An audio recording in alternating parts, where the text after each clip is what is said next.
Saudari-saudaraku yang terkasih, dalam jagat maya atau di dalam bidang media sosial, banyak para pemilik channel, akun-akun media sosial, konten-konten kreator itu berusaha untuk menggait sebanyak mungkin followers, pengikut.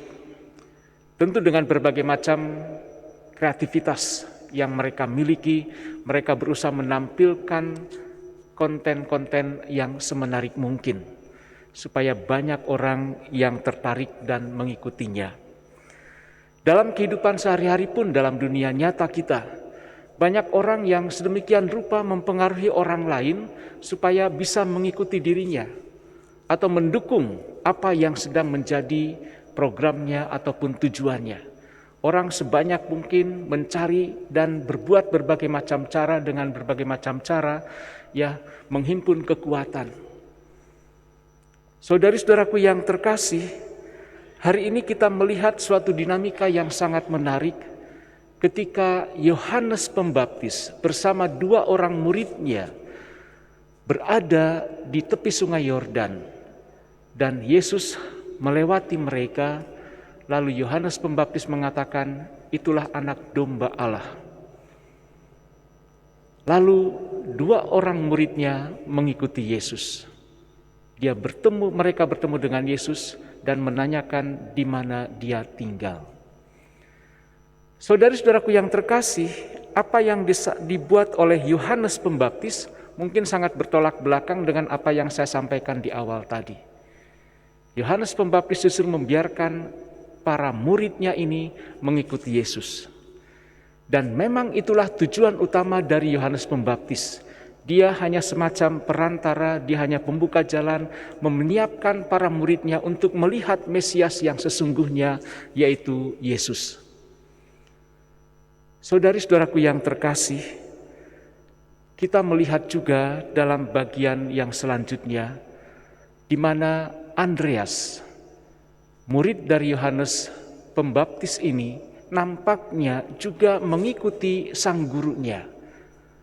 Ia juga bersikap sedemikian rendah hati. Ketika ia sudah bertemu dengan Yesus, perjumpaan dengan Yesus yang dianggapnya sebagai sesuatu yang luar biasa ini, dia tidak simpan sendiri. Dia juga bagikan kepada orang lain dan menyampaikannya kepada saudaranya, kepada Simon. Dan Simon pun akhirnya mengikuti Yesus. Saudari-saudaraku yang terkasih, Yohanes Pembaptis dan Andreas, dua tokoh yang disebut di sini, ya, mereka berusaha untuk menjadi semacam berperan di belakang layar, tidak mau menonjolkan diri.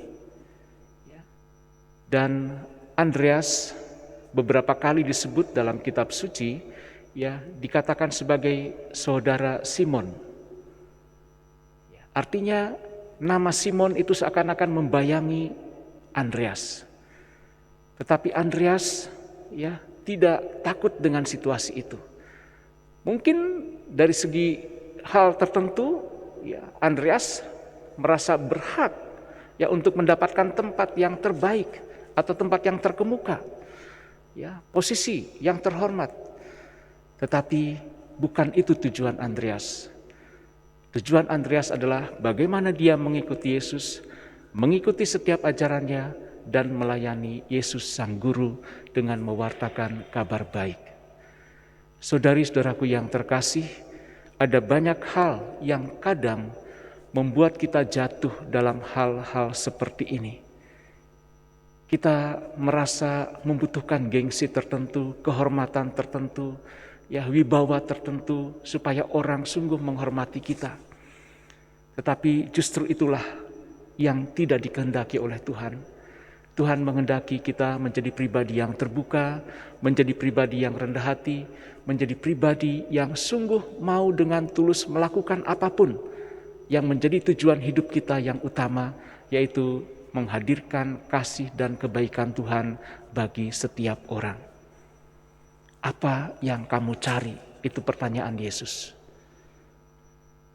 Saudari-saudaraku yang terkasih, mungkin kita selalu ingin dan menghendaki Tuhan mendengarkan kita.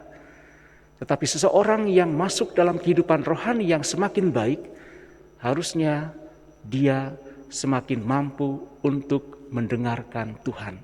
Bukan kita ingin didengarkan oleh Tuhan, tetapi sebaliknya kitalah yang selalu mampu untuk mendengarkan Tuhan di dalam setiap kehidupan kita.